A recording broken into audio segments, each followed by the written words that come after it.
నమస్తే welcome to Suman TV.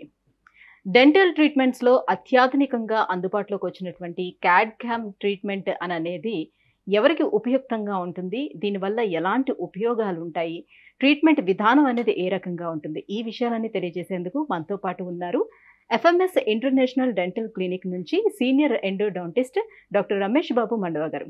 Hello sir. Hello madam. Sir, CAD CAM treatment అనేది కొత్తగా అందుబాటులోకి వచ్చిందని విన్నాం. ఏంటి ఈ CAD CAM treatment? CAD CAM, CAD అంటే కంప్యూటర్ ఎయిడెడ్ డిజైనింగ్, క్యామ్ అంటే కంప్యూటర్ ఎయిడెడ్ మ్యానుఫ్యాక్చరింగ్. సో ఒక ప్రోడక్ట్ తయారు చేయాలంటే ఒకప్పుడు మాన్యువల్గా చేత్తో చేయాల్సి వచ్చేది. మ్యాన్ పవర్ కావాలి. ఇవాళేమో ఎక్కువగా త్రూ కంప్యూటర్, త్రూ మెషిన్స్ తయారవుతాయి. ఇట్లాగే డెంటల్లో కూడా కొన్ని ట్రీట్మెంట్స్కి మేము క్యాప్స్, బ్రిడ్జెస్ అన్నీ కూడా మనం క్యాడ్ క్యామ్ ద్వారా తయారు చేసుకోవచ్చు. క్యాడ్ క్యామ్ అనేది ఒక డెంటల్లోనే కాదండి, ఆల్మోస్ట్ అన్ని ఫీల్డ్స్లో కూడా క్యాడ్ క్యామ్ టెక్నాలజీ వాడతారు. అది ఇంజనీరింగ్ ఫీల్డ్ కానీ, మెడికల్ ఫీల్డ్ కానీ, ఇంకా రకరకాల ఫీల్డ్స్లో కూడా వాడతారు. ఇప్పుడు ఫర్ ఎగ్జాంపుల్ సిఎన్సి కటింగ్ అని వింటాం, లేదా 3D ప్రింటింగ్ అని వింటాం. ఇవన్నీ కూడా క్యాడ్ క్యామ్ టెక్నాలజీ. సిఎన్సి ఉందనుకోండి, వుడ్ మీద మనకి ఒక డిజైన్ కావాలంటే ఒకప్పుడు కార్పెంటర్ మాన్యువల్గా అదంతా చెక్కి చేయాల్సి వచ్చేది. ఇవాళ త్రూ క్యాడ్ క్యామ్ ఏంటంటే మీకు కంప్యూటర్లో డిజైనింగ్ అంతా క్రియేట్ చేసుకొని డ్రిల్స్ అన్ని కూడా కంప్లీట్గా డిజైన్ చేసేస్తాయి. ఇదంతా ఫాస్ట్గా అయిపోతుంది. విత్ ఇన్ 1 hour మీకు కంప్లీట్గా డోర్ డిజైన్ వచ్చేస్తుంది. So same as usual textile companies లో కూడా ఇట్లానే వచ్చేసాయి. క్యాడ్ క్యామ్ అన్ని ఫీల్డ్స్ లో వాడుతున్నారు. 3D ప్రింటింగ్ అని వింటాం. మనం ఒక బొమ్మ ఉంది, ఆ బొమ్మని మనం ఇంకో బొమ్మ పీస్ తయారు చేయాలి అంటే same size and shape. So ఈ బొమ్మను మనం 3D స్కానింగ్ చేసేసి దాన్ని కంప్యూటర్ ట్రాన్స్ఫర్ చేసుకుని ఏదైనా మోడిఫికేషన్స్ చేసుకొని ప్రింటింగ్ ఇస్తే మనకి నంబర్ ఆఫ్ పీసెస్ బొమ్మలు తయారు చేసుకోవచ్చు. సో ఇది main advantage of CAD CAM. So ఈ టెక్నాలజీని ఇప్పుడు డెంటల్ ట్రీట్మెంట్స్ లో కూడా తీసుకొచ్చారు. అవునండి. సో మరి ఈ టెక్నాలజీ ఎవరికి ఉపయోగకరంగా ఉంటుంది? క్యాడ్ క్యామ్ టెక్నాలజీలో ప్రాసెస్ ఏంటంటే, డెంటల్లో మాట్లాడదామండి. ఒక క్యాప్ తయారు చేస్తున్నాం, లేదా ఒక బ్రిడ్జ్ తయారు చేస్తున్నాం. సో ఈ క్యాప్ అనేది మాన్యువల్గా చేసేవాళ్ళం. లాస్ట్ 50-60 yearsగా మాన్యువల్గా టెక్నీషియన్స్ తయారు చేస్తారు. పన్ను మాత్రం షేప్ చేసేది డెంటిస్టే. అచ్చు తీసుకోవటం కూడా డెంటిస్టే. అచ్చు తీసుకోవటం రబ్బర్ బేస్ మెటీరియల్ అని చెప్పి దాంతో అచ్చు తీసుకునేవాళ్ళు. క్యాడ్ క్యామ్ టెక్నాలజీ వచ్చిన తర్వాత ఈ అచ్చు తీసుకోవటం ఒక డిజిటల్ స్కానర్ అని ఉంటుంది. అంటే ఒక కెమెరా లాంటిది నోట్లో పెట్టి కంప్లీట్గా స్కాన్ చేసేసుకుంటే ఈ మొత్తం అచ్చు ప్లస్ పక్క పొళ్ళు అన్నీ కూడా దాంట్లోకి వచ్చేస్తాయి. ఇదంతా కూడా మనకి కంప్యూటర్లో కనపడతా ఉంటుంది. ఈ ఫైల్ని మనం కనుక ఈమెయిల్ చేసేస్తే టెక్నీషియన్ ఓపెన్ చేసేసుకొని డిజైన్ చేసేసుకొని ఇన్స్ట్రక్షన్ ఇచ్చేస్తే మెషిన్కి మీకు క్యాప్ తయారైపోతుంది. సో ఈ ప్రాసెస్ అంతా మీకు ఒక్కొక్కసారి 2-3 hours అయిపోతుంది, ఒక్కొక్కసారి 1 day అయిపోతుంది, depending on the kind of treatment. ఇప్పుడు for the last 5-6 years CAD CAM is very popular. మేము ఎఫ్ఎంఎస్లో లాస్ట్ 10 years నుంచి క్యాడ్ క్యామ్ వాడుతున్నామండి. సో ఇది ఇప్పుడు కొత్తగా వచ్చింది ఏం కాదండి. అంటే మనకి 1980s నుంచి కూడా కొంత క్యాడ్ క్యామ్ ఉంది అమెరికాలో అక్కడ, but very very minimal to certain materials. అంటే స్ట్రాంగ్ మెటీరియల్స్కి తయారు చేయలేదు క్యాడ్ క్యామ్ అప్పుడు. పోర్సిలిన్ అని మన ఫెల్డ్స్పాథిక్ పోర్సిలిన్ అంటాం, దానికోసం ఫస్ట్ 1985 అట్లా తయారు చేశారు. అది ఓన్లీ ఫర్ ముందు పళ్ళకి ఏదైనా వెనియర్ లాగా చేయాలంటే దానికి ఉపయోగపడేది. వెనక దంతాలకి క్యాప్స్ వేయాలంటే మాత్రం చాలా బరువు తీసుకోవాలి. సో దానికి ఉపయోగపడేది లేదు, అట్లా ఆ టెక్నాలజీ లేదు అప్పుడు. ఫర్ ద లాస్ట్ 10 years వాడే రకరకాల డెంటల్ మెటీరియల్స్తో మీకు హై స్ట్రెంగ్త్ క్రౌన్స్ అంటే జిర్కోనియా క్రౌన్స్ లాంటివి కూడా క్యాడ్ క్యామ్ ద్వారా తయారు చేయొచ్చు. సో ఇప్పుడు మీరు చెప్తున్నటువంటి జిర్కోనియా క్యాప్స్, క్రౌన్స్, సో ఇవి ఏ మెటీరియల్ తో తయారు చేస్తారు సార్? ఏంటి దీని వల్ల యూజ్ అంటారు? జిర్కోనియా అనేది ఒక మెటీరియల్ అండి, చాలా హార్డ్ మెటీరియల్. మనకి మెటల్ ఎంత హార్డ్గా ఉంటుందో ఇది అంతకన్నా హార్డ్గా ఉంటుంది. ఈ మెటీరియల్ మనం క్యాప్కి వాడుకోవచ్చు. దీంట్లో ఒక అడ్వాంటేజ్ ఏంటంటే కొంత తెల్లగా ఉంటుంది మెటీరియల్, కానీ ఎగ్జాక్ట్గా టూత్ మ్యాచ్ అవుతుంది. వేరియేషన్ తెలిసిపోతుందా? కొంచెం తెలుస్తుంది. బట్ ఒకప్పుడు మెటల్ వాడేవాళ్ళం ఎక్కువ, దానికన్నా డెఫినెట్లీ జిర్కోనియా బెటర్గా ఉంటుంది. కానీ ఇప్పుడు ఏమైందంటే జిర్కోనియాలో చాలా మోడిఫికేషన్స్ వచ్చినాయి. జిర్కోనియా హెచ్టి అని, జిర్కోనియా ఎల్టీ అని. జిర్కోనియా హెచ్టి అంటే high translucency, so zirconia LT అంటే లో ట్రాన్స్లూసెన్సీ. సో లో ట్రాన్స్లూసెన్సీ అనేసరికి ఏంటంటే మీకు కొంత కనపడుతుంది, లైట్గా కలర్ చేంజ్ ఉంటుంది. హై ట్రాన్స్లూసెన్సీ వాడారంటే మీకు ఆల్మోస్ట్ న్యాచురల్ పన్ లాగా ఉంటుంది. క్యాడ్ క్యామ్లో కూడా షీట్ లాగా వస్తుంది ఇంత మందంతో. ఆ షీట్ని మెషిన్లో పెట్టి ఇన్స్ట్రక్షన్ ఇచ్చిన తర్వాత ఈ డ్రిల్లింగ్ మెషిన్స్ కంటిన్యూస్గా డ్రిల్ చేసేసి ఆ షీట్లోంచి ఒక క్యాప్ తయారు చేస్తాం. ఇదంతా కూడా మిల్లింగ్ అంటాం. అంటే మొత్తం కూడా గ్రైండింగ్ జరుగుతుంది. ఓకే. సో అట్లా క్యాప్ తయారైపోతుంది. సో ఆ క్యాప్ మనకి సింగిల్ కలర్లో ఉండేది. ఇప్పుడు వచ్చే బ్లాంక్స్ ఏదైతే ఉన్నాయో షీట్స్ లాంటి అవి లైటర్ కలర్ కొంచెం ట్రాన్స్లూసెంట్ ఉంటుంది, ఒకటే కొంచెం లోపల సైడ్ డార్క్గా ఉంటుంది. ఫైనల్గా మనం ఇది మిల్లింగ్ చేసిన తర్వాత న్యాచురల్గా పన్ను ఉన్నట్టు ఉంటుంది. ఎప్పుడైతే ట్రాన్స్లూసెన్సీ ఉంటుందో మీకు చూస్తానికి న్యాచురల్గా ఉంటుంది. సో జిర్కోనియాలో కూడా క్వాలిటీస్ ఉన్నాయి. Okay okay. మరి ఈ మెటీరియల్తో తయారు చేసిన ఈ క్యాప్స్ మన్నికి ఎలా ఉంటుంది సార్? చాలా బాగుంటాయండి ఈ జిర్కోనియా క్యాప్స్. కానీ ఎటువంటి క్యాప్స్ తయారు చేసిన ఈ రోజుల్లో ఈ క్యాప్స్ అన్నీ కూడా చాలా లాంగ్ లైఫ్. ఇక్కడ మెయిన్ అడ్వాంటేజ్ ఏంటంటే ఒకప్పుడు మెటల్ క్యాప్ ఇంకో పద్ధతులు తయారు చేసేవాళ్ళు, అంటే కాస్టింగ్ అంటాం. అంటే టెక్నీషియన్ మౌల్డ్ మీద మైనంతో తయారు చేసి దాన్ని మళ్ళీ ఒక ప్లాస్టర్ ఆఫ్ ప్యారిస్ లాంటి మౌల్డ్లో వేసుకుని ఆ వ్యాక్స్ని కరిగించి, అంటే గోల్డ్ స్మిత్ లాగా మళ్ళీ దాని లోపల మెటల్ కరిగించి పోయడం జరిగేది. ఇప్పుడు అట్లా కాదు, మెటల్ని కూడా లేయరింగ్ చేసుకోవచ్చు మనం. ఇప్పుడు మనకి ఈ క్యాడ్ క్యామ్లో అంటే క్యామ్లో 3 ఉంటాయండి ప్రాసెస్. ఒకటేమో మిల్లింగ్ అంటామండి, అంటే గ్రైండింగ్. ఇంకోటేమో కటింగ్, మీకు సిఎన్సి గురించి చెప్పాను, అది కటింగ్ జరుగుతుంది. మూడోదేమో లేయరింగ్, అంటే 3D ప్రింట్స్ ఉంటాయి మీకు. ఆ 3D ప్రింట్స్ అంతా కూడా స్లోగా లేయర్గా ఫామ్ అయిపోయి లేయర్ లాగా ఫామ్ అయిపోతుంది. సో దీంట్లో ఏదైనా చేసుకోవచ్చు మనం. సో మెటల్ని కూడా ఇట్లా లేయర్గా చేసేది దాన్ని డిఎంఎల్ఎస్ అంటాం. సో డిఎంఎల్ఎస్ క్రౌన్స్ అని కూడా చెప్తాం. సరే, ఈ క్యాడ్ క్యామ్ టెక్నాలజీ అనేది డెంటల్ ట్రీట్మెంట్లో ఎక్కడెక్కడ యూజ్ చేస్తారు? ఒకటి క్యాప్స్ అంటామండి, పంటి మీద రూట్ కెనాల్ చేసిన తర్వాత మనం క్యాప్ తొడుగుతాం, అంటే క్రౌన్స్ అంటాం. సో ఆ క్యాప్ తయారు చేయడానికి వాడతాం. రెండోది బ్రిడ్జెస్ అంటాం, అంటే మనకు ఒకటో రెండో పళ్ళు తీయించేసుకుంటే పక్క పళ్ళు సపోర్ట్ తీసుకుని వాటి మీద ఫిక్స్డ్గా పళ్ళు కడతాం, వాటిని బ్రిడ్జెస్ అంటాం. ఈ క్యాప్స్ కానీ బ్రిడ్జెస్ కానీ మనం రకరకాల మెటీరియల్స్తో చేస్తాం. ఓన్లీ మెటల్, లేదా మెటల్ సెరామిక్, లేదా జిర్కోనియా, లేదా ఈమాక్స్ అని ఇట్లా రకరకాల మెటీరియల్స్ ఉంటాయి. ఇది కాకుండా వెనియర్స్ అని ఉంటాయి, అంటే ముందు పళ్ళకి ఏదైనా కలర్ మారి అనుకోండి, పళ్ళు పన్నంతా మనం షేప్ చేయకుండా ఫ్రంట్ సైడ్ లైట్గా షేప్ చేసుకుని దాని మీద పల్సటి వెనియర్స్ తయారు చేస్తాం 0.5 mm థిక్నెస్తో. ఓకే. సో ఆ వెనియర్స్ కూడా మన క్యాడ్ క్యామ్ టెక్నాలజీ ద్వారా తయారు చేయొచ్చు. దీనికి వాడే మెటీరియల్స్ ఏంటంటే మనకి పోర్సిలిన్ వాడతాం, లేదా ఈమాక్స్ అని వాడతాం. సో ఇట్లాంటి మెటీరియల్స్తో మనం వెనియర్స్ తయారు చేసుకుని చాలా పల్చగా ఉంటాయి. అవి తర్వాత మనం ఒక స్పెషల్ సిమెంట్తో ఫిక్స్ చేసేస్తాం.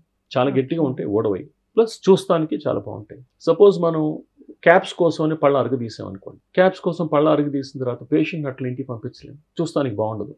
సో దానికి ఇమీడియట్గా టెంపరీ క్యాప్స్ ఇవ్వాలి. సో ఇంతకు ముందు కూడా మేము మాన్యువల్గా తయారు చేసి ఇచ్చేవాళ్ళం. ఇప్పుడు ఎట్లాగో మనం అచ్చు డిజిటల్ స్కానింగ్ చేస్తున్నాం కాబట్టి దీని ద్వారా డిజిటల్గానే మనం డిజైన్ చేసుకుని డిజిటల్గానే మనకి టెంపరీ క్యాప్స్ రెడీ. సో క్లినిక్లో రెడీగా టెంపరీ క్యాప్స్ 1 అవర్లో అవి కూడా తయారైపోతే అవి ఫిక్స్ చేసేయచ్చు. మళ్ళీ పర్మనెంట్ క్యాప్స్ అనేది తర్వాత అవి ప్రిపేర్ అయిన తర్వాత 1 day 2 days తర్వాత పర్మనెంట్ క్యాప్స్ ఫిక్స్ చేసుకుంటాం. ఇన్లేస్ అంటాం, ఆన్లేస్ అంటాం, క్రౌన్స్ కాకుండా. అంటే ఒక పన్ను పుచ్చితే మనం నార్మల్గా దానికి క్లీన్ చేసేసి ఫిల్లింగ్ చేస్తాం, కాంపోజిట్ ఫిల్లింగ్ అని, సిల్వర్ ఫిల్లింగ్ అని చేస్తాం. అట్లా పన్ను ఎక్కువగా పుచ్చింది అనుకోండి, ఈ ఫిల్లింగ్స్ చేసినా కూడా మనకి నవ్వుతూ ఉంటే ఇరిగిపోతాయి. అందువల్ల దాని మీద ఇన్లే చేసుకున్నాం అనుకోండి, అంటే ఈ పింగాణి మెటీరియల్ జిర్కోనియా అవ్వచ్చు, లేదా ఈమాక్స్ అవ్వచ్చు, వీటితో చేసామనుకోండి అవి చాలా స్ట్రాంగ్గా ఉంటే తొందరగా ఎరుగు. అట్లా ఇన్లేస్ కానీ ఆన్లేస్ కూడా కొంచెం ఎక్కువ పాడైపోతే ఆన్లేస్ అంటాం. సో ఇన్లేస్ ఆన్లేస్ కూడా క్యాడ్ క్యామ్ ద్వారా తయారు చేసుకోవచ్చు. దానికి ఎక్కువగా వాడే మెటీరియల్ ఈమాక్స్. Okay okay. అంటే రూట్స్ వరకు వెళ్లకుండా ఉంటేనే ఇవన్నీ చేయడానికి అవుతుంది. ఒకవేళ రూట్ కెనాల్ చేసినా కూడా ఆ పళ్ళకి ఫుల్గా క్యాప్ వద్దు అనుకున్నప్పుడు మనం ఆన్లేస్ చేసుకోవచ్చు. ఓకే. ఈ ఈమాక్స్ అనే మెటీరియల్ డెఫినెట్గా కొంచెం expensive. Normal cap, metal cap కానీ, మెటల్ సెరామిక్ కానీ, లేకపోతే జిర్కోనియా క్యాప్స్ కన్నా కూడా ఈమాక్స్తో చేస్తే కొంచెం కాస్ట్ ఎక్కువ ఉంటుంది. లైఫ్ కూడా బాగానే ఉంటుందండి. లైఫ్ బాగా ఉంటుందండి. ఓకే. చాలా మంది లాస్ట్ 15-20 years నుంచి ఇన్లేస్ చేయించుకున్నారు ఈ సెరామిక్స్ ద్వారా. ఇంకా నోట్లో ఉన్న ఏ ప్రాబ్లం లేదు. It's a proven technology. తర్వాత మనకి ఇంప్లాంట్స్ అని ఉన్నాయండి. ఇంప్లాంట్స్లో సర్జికల్ గైడ్ అంటాం. అంటే ఇంప్లాంట్స్ మనం 2 పద్ధతులుగా చేయొచ్చు. ఒకటి, చిగురు అట్లాగే ఉంచి ఓపెన్ చేయకుండా కూడా ఇంప్లాంట్ పెట్టచ్చు. లేదు, చిగురు అంత లెక్క ఓపెన్ చేసి అక్కడ బోన్లోకి డైరెక్ట్గా బోన్ కనపడుతుంది మనకి ఇంప్లాంట్ పెట్టుకోవచ్చు. కొంతమంది డాక్టర్స్ ఓపెన్ చేయకుండానే ప్రిఫర్ చేస్తారు. కానీ ఓపెన్ చేయకుండా ప్రిఫర్ చేస్తే ఉన్న డిసడ్వాంటేజ్ ఏంటంటే మీకు బోన్ ఒక్కొక్కసారి కొంచెం ఇటు ఇటు ఉండొచ్చు. సో ఇంప్లాంట్ అటు ఇటు పక్కకి వెళ్ళిపోవచ్చు. ఓకే. సో దానికి ఏం చేస్తామంటే సిబిసిటీ తీసుకుంటాం, అంటే ఒక CT scan, dental CT scan తీస్తాం. సిటీ స్కాన్ నుంచి మనకి కంప్యూటర్ కనెక్ట్ అవుతుంది. కంప్యూటర్ నుంచి మెషిన్కి మనం కనెక్ట్ చేస్తాం. సో ఒక సర్జికల్ గైడ్ అని తయారు చేస్తాం. ఆ సర్జికల్ గైడ్ ఏంటంటే ఒకసారి ఫిక్స్ చేసుకున్న తర్వాత ఎక్కడైతే మనకి ఇంప్లాంట్ పెడదాం అనుకుంటున్నాం నోట్లో పెట్టిన తర్వాత మీకు కరెక్ట్గా ఇంప్లాంట్ పెట్టాలంటే డ్రిల్స్ అదే యాంగిల్ వెళ్ళాలి. ఇంకో యాంగిల్లో పెడదామంటే మీకు అసలు ఆప్షన్ రాదు దాంట్లో, ఎందుకంటే ఆ కైండ్ ఆఫ్ చిన్న హోల్ ఇస్తారు దాంట్లో, అదే డైరెక్షన్ వెళ్ళాలి. సిబిసిటీ ద్వారా డిజైనింగ్, ఇంకా ఇక్కడ తప్పు జరగదు మీకు. బట్ ఎక్స్పీరియన్స్డ్ ఆపరేటర్స్ ఓపెన్ చేస్తేనే ఇంకా బాగా వస్తుందని చెప్పి వాళ్ళు అట్లా చేసుకుంటారు. ఒక ఇంప్లాంట్ కదా, ఒక్కోసారి 7-8 ఇంప్లాంట్లు పెట్టాలి పైజాలో. సో అప్పుడు ఓపెన్ చేసుకుని వాళ్ళకి ఎక్స్పీరియన్స్తో చాలా జాగ్రత్తగా నైస్గా. సో సర్జికల్ గైడ్ అనేది ఒకటి. ఇంప్లాంట్ అబాట్మెంట్స్ అంటాం, అంటే బోన్ లోపలికి పెట్టిది ఇంప్లాంట్, దానిపైన చిన్న అటాచ్మెంట్ వస్తుంది, ఒక 4-5 months తర్వాత తయారు చేస్తాం అది, దాన్ని అబాట్మెంట్ అంటాం. ఆ అబాట్మెంట్ మీద క్యాప్ ఫిక్స్ చేస్తాం. సో ఈ అబాట్మెంట్ కూడా మనం ఎట్లా కావాలంటే డిజైన్ చేసుకోవచ్చు. కంపెనీ వాళ్ళే అపార్ట్మెంట్ ఇస్తారు, కానీ ఒక్కొక్కసారి మనకు అపార్ట్మెంట్ యాంగిల్ మనకు కరెక్ట్గా ఉండదు, మనకు యాంగిల్ మార్చాల్సి వస్తుంది. అప్పుడు మనం కస్టమ్ మేడ్ అపార్ట్మెంట్ మనం తయారు చేసుకుంటాం.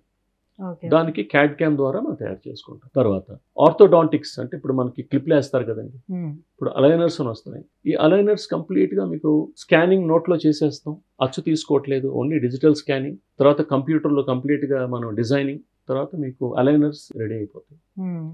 మోడల్స్ ఉంటాయి, మాకు స్టడీ మోడల్స్ అని ఉంటాయి, అయితే పేషెంట్ మోడల్స్ ఉంటాయి. ఇవన్నీ కూడా 3D ప్రింటింగ్ ద్వారా తయారు చేసుకుంటాం. ఇట్లా ఆల్మోస్ట్ చాలా ఫీల్డ్స్లో చేసుకోవచ్చు అండి. అంటే ఇప్పుడు దంతాలన్నీ కట్టించుకోవాలి అని అనుకునే వాళ్ళకి ఇంతకు ముందు అంటే మొత్తం ఆ పళ్ళు ఏమైనా పాడైపోయి ఉంటే తీయించేసి మొత్తం ఆ అచ్చులన్నీ తీసుకొని అదొక 2-3 days తర్వాత మళ్ళీ అది ప్రిపేర్ చేయించి తీసుకొచ్చేంత వరకు టైం పట్టేది. ఇప్పుడు అంత టైం తీసుకోదంటారు. ఫుల్గా అన్ని పళ్ళు తీసేసి కడతానికి కూడా క్యాడ్ క్యామ్ టెక్నాలజీ వచ్చేసింది. ఇంతకుముందు మాన్యువల్గా మేము అచ్చు తీసుకునేవాళ్ళం, ఇప్పుడు డిజిటల్ స్కానర్తోనే నోట్లో కంప్లీట్గా ఆ జా లోపలంతా కూడా అచ్చు వచ్చేస్తుంది మనకి. అట్లా పై పళ్ళు ఎక్కడైతే పెట్టాలో అది మొత్తం అచ్చు వచ్చేస్తుంది, కింద పళ్ళ దగ్గర కూడా కంప్లీట్గా అచ్చు వచ్చేస్తుంది. దాని ద్వారా మొత్తం ప్రాసెసింగ్ అంతా కూడా త్రూ కంప్యూటర్ జరుగుతుంది.